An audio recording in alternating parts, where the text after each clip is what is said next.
Olá, pessoal. Sou o professor Márcio Alveg e hoje, na nossa aula, vamos trabalhar questões. Algumas questões, às vezes da banca, às vezes de outras bancas, mas que podem perfeitamente cair na tua prova a respeito desta parte de segurança. Bem, a parte teórica a gente já apresentou. Tem algumas situações que eu até prefiro, explicar junto à questão.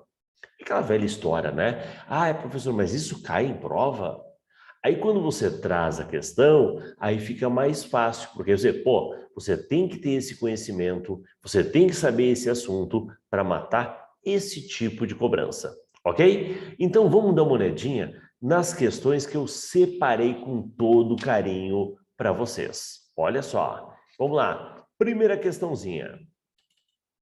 Bem, a primeira questão fala o seguinte, é um texto grande, hein? Os responsáveis por procedimentos de segurança da informação devem se preocupar com usuários mal intencionados. Muitas vezes responsáveis por geração de prejuízos empresariais, disseminando malware.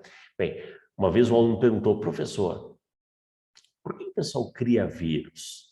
Existe aquela, teoria da conspiração, que é para vender antivírus. Aí eu respondi para ele o seguinte, meu amigo, o ser humano, ele não precisa muitas vezes de uma motivação para fazer alguma coisa.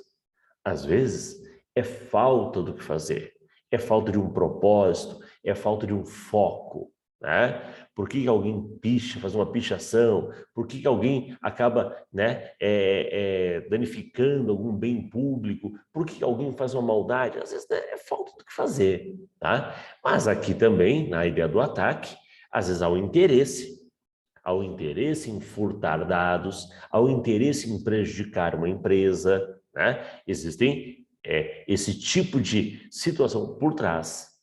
E aqui ele comenta isso, alguém mal intencionado, teria a intenção de trazer prejuízos empresariais, disseminando malware, roubando senhas ou realizando outra ação qualquer de invasão do sistema da empresa. Um exemplo típico é o programador competente, mas mau caráter. Que caramba, hein? Questãozinha engraçada essa, né?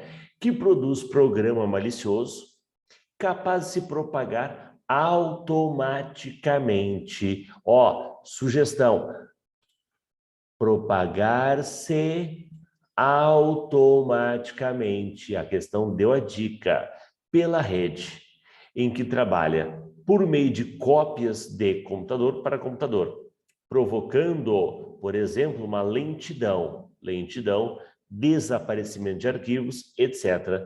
Então, geralmente, essa ideia de se autopropagar, uma espécie de uma corrente, de um manda para 10, 10 manda para 20, essa autopropagação. Tem cara de quê? Os males que esse tipo de programa produz ainda seriam mais graves se dispusesse, como outros malware, de mecanismos de comunicação que proporcionasse seu controle remoto. Veja, se ele tivesse esse tipo de controle remoto, seria um bot. Bot é de robots, A ideia daquele programa que dá ao bandido o controle sobre a tua máquina. Você faz que o código malicioso haja de qualquer maneira. Mas aqui é só a ideia da autopropagação. Esse tipo de programa, que definiu inicialmente lá, é conhecido como adware? Não. Adware imagine que ele crava uma bandeira na tua máquina e a tua máquina começa a ser bombardeada com propagandas, tá? Então, é como se ele adicionasse essa ideia de interesse e você começa agora a receber um monte de propaganda. Spyware? Não, spyware, programa espião. E, na verdade, o keylogger é um tipo de programa espião. Mas ele não fala em momento algum de captura de teclas ou de roubo de dados. Não, ele fala de lentidão, ele fala de autopropagar. O vírus não se autopropaga. Ele depende, ele aguarda da execução. Ok? Ele precisa de um arquivo hospedeiro, a hora que você abre o hospedeiro, executa o hospedeiro, aí o vírus age. Quem se autopropaga é a letra E, worm. Worm ou verme, né? Ou verme. Resposta aqui, letra E. Legalzinha, né? Interessante. Interessante essa questão, tá? Contou toda uma história, né? E aí, às vezes, nessa história, o cara já fica pendendo para tudo que é lado, né? Então, ali a palavra-chave era autopropagar, ok? Vamos para mais uma? Vamos lá. Vamos para mais uma. Olha só. O código malicioso que visa a criptografar os dados, perdão, os dados das vítimas e cobrar pagamento pelo resgate. Criptografia, resgate, pô, já matou. É aquele ataque da moda. Pela chave, pelo código de decriptação. É classificado como. E lembrando que esse resgate geralmente é através de criptomoedas, para não deixar rastro. Estamos falando de quem? Quem é que sequestra? Ransomware. Ransomware, ok? O worm, vimos na outra, autopropagação. A ideia do programa espião. Cavalo de Troia. Ó, olha só, ó o bot aqui, ó. Isso é legal, isso é legal. Veja só, vem cá, vem cá, vem cá. Isso. Você vê que às vezes numa questão, ele dá a característica, ele fala a palavra-chave, mas daqui a pouco ele cita, ele comenta, na alternativa ele traz. Então você vai cercando o tipo de cobrança. Ah, naquela outra falou simplesmente da lentidão. O dano poderia ser maior se desse ao bandido, se desse, né, ao invasor o controle. Aí é o bot. É, na letra E agora. Então, a pessoa vai juntando esses conceitos. Claro que aqui a palavra-chave era sequestro, pagamento de resgate, ok? E a criptografia dos dados. Ransomware. Boa. É o ataque da moda. Vamos lá. Então, nossa questão número 2, letra C. Letra C. Perfeito? Bem, vamos para mais uma? Vamos lá. Uma empresa deseja melhorar a segurança de sua rede de computadores, evitando que seus empregados acessem sites inseguros. Veja, e isso até é a ideia da educação. Você orientar o empregado, comentar com ele os perigos, os riscos, né? Você tem que orientar, porque às vezes muito acontece por uma falta de conhecimento. Claro, tem aquele funcionário que mesmo você orientando, ele vai tentar fazer de propósito, né? Ele vai acessar aquele site porque ele quer, né? Não que ele queira danificar, mas ele quer ousar, ele quer arriscar, ele quer realmente, né, mostrar que ele consegue acessar e que não vai dar problema, ok? Então vamos lá. Desta forma, a sua gerência de segurança resolveu instalar um software que permite filtrar endereços e bloquear o tráfego de informações com sites perigosos. Olha só, existe a figura do software e existe a figura do hardware. Existe um hardware, né? Que na verdade o elemento é o mesmo, é o firewall. Existe a versão software do firewall e existe a versão hardware, um equipamento, um computador que vai funcionar como um controlador de tráfego, uma barreira dizendo o que pode sair, o que pode entrar.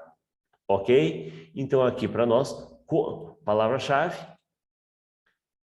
bloquear tráfego de informações. Imagina que esse muro, né, de fogo, ele tem portinhas, que é por onde passam os serviços, né? Passa o serviço. Então ele vai fechar ou vai abrir, permitindo que o serviço passe. vai fechar ou vai abrir, permitindo que o serviço ocorra, ok? Esse é o papel do firewall.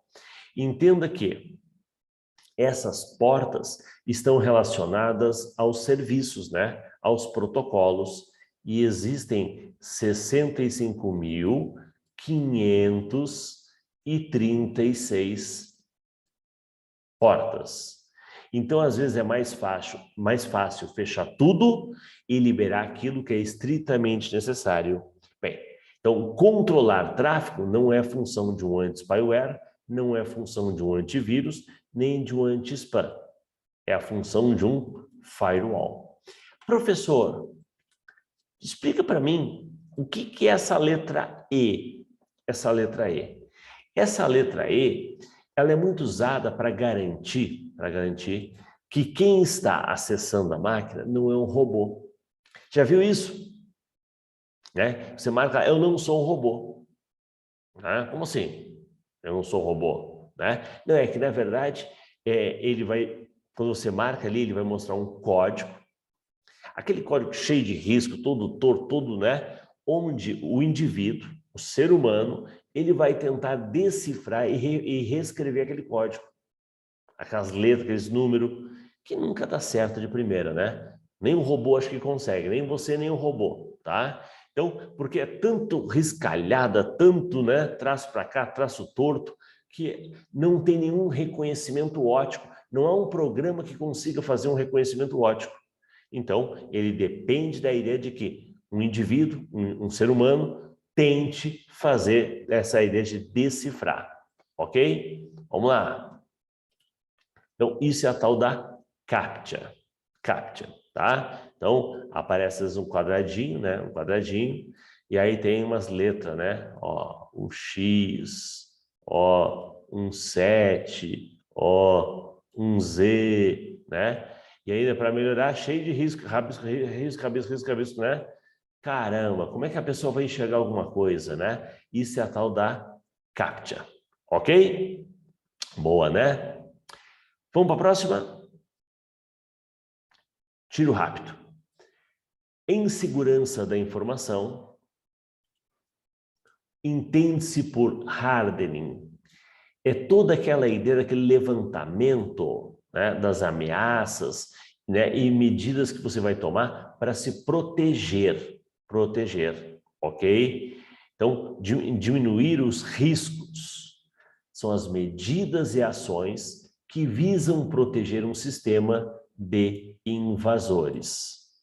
Então, é feito todo um levantamento das vulnerabilidades, há todo né, uma ideia de procedimentos que devem ser adotados para aumentar o nível da segurança, ok? Tá? Usuários que não estão mais ativos, programas que não são usados, né, por determinado usuário, são desinstalados, a necessidade ou não de portas de comunicação, ok? Porque diminuir ao máximo, né, a chance, a possibilidade de uma ameaça. Então, ações que visam proteger um sistema de possíveis invasores. Legal. Um software de detecção de invasor, né, um detector de intrusão, né, de intrusos? Não. Processo para auditoria de segurança de servidores? A tolerância a falhas e o bom desempenho do sistema, controles implantados no tráfego. Veja, pode ser um dos procedimentos, ou uma das ações, tá? Mas eu diria que o hardware é muito mais, ele é muito mais amplo. São todo e qualquer tipo de medida, todo e qualquer tipo de ação que visa proteger, né, o ambiente. Ok? Resposta aqui para nós, letra A. Letra A. Vamos para mais uma? Vamos lá, dá tempo? Dá tempo. Olha uma de criptografia. E agora? Será que a gente lembra daquela história de simetria, assimetria? Veja, um usuário mal intencionado obteve, além do tipo de algoritmo utilizado na criptografia, a chave pública do João. A chave pública do João. Na verdade, também obter a chave pública não é mistério, porque a chave pública é pública. É pública. Quando esse iniciou uma comunicação criptografada, algoritmo assimétrico. Sim, tinha que ser um algoritmo assimétrico, porque no simétrico só se usa uma chave, e é uma chave secreta. Então, o único lugar que você usa uma chave pública é na criptografia assimétrica. Então, quando João foi codificar, a pessoa, esse indivíduo mal intencionado, teve acesso, obteve, né, a ideia da chave pública. Vamos ver, e aí? De posse dessa chave pública e do algoritmo, o usuário mal intencionado pode fazer o quê? Ler o conteúdo da mensagem enviada de João a Marcela. Tinha uma Marcela aqui na história aqui? Ah, aqui, ó, né? Ah, beleza. Ele iniciou uma comunicação com a Marcela. Então, João mandou um bilhetinho para a Marcela, mas um bilhetinho criptografado. E esse nosso amigo mal intencionado consegue ler esse bilhetinho? Não, porque para ler é só com a chave secreta, porque é assimétrico, né? João tem a chave pública, Marcela tem a chave secreta. Então, pode ler o conteúdo da mensagem enviada de João a Marcela, mas não o inverso. Na verdade, né, se a Marcela mandar, ela vai usar o processo onde ela tem uma chave pública e o João tem outra chave secreta. Ok? Então, não é o caso aqui. Não. Pode ler o conteúdo das mensagens enviadas de Marcela a João, mas não o inverso. Veja, quem está em jogo aqui é o João usando a chave pública, ok? A chave que o nosso amigo teve foi a pública do João. Com essa chave pública, ele não lê nada que a Marcela manda, tá? E depois que o João criptografou, ele também não consegue ler a mensagem que o João criptografou. C. Não tem acesso ao conteúdo das mensagens de posse desses itens. Então, não adianta ter a chave pública, tem que ter a chave secreta da Marcela. Gostei da C. Consegue obter a chave privada a partir de ataque de dicionário. Ataque de dicionário é você usar termos usuais, comuns, né, do dia a dia daquele indivíduo para tentar descobrir essa senha. Não. A princípio, não, né? A chave secreta, quem sabe a chave secreta é a Marcela. E o uso da chave pública não vai levar nenhum tipo de referência a isso. Consegue obter a chave privada utilizando um ataque de SQL injection. SQL é uma linguagem de pesquisa. Também nada a ver, nada a ver. Então, resposta letra C. Resposta letra C. Então, cobrança aí sobre o uso da criptografia, garantindo a confidencialidade. Joãozinho mandou mensagem, só a Marcela vai poder abrir. Show? Beleza! Espero que tenham curtido. Até nossa próxima aula com outros assuntos. Combinado? Até mais!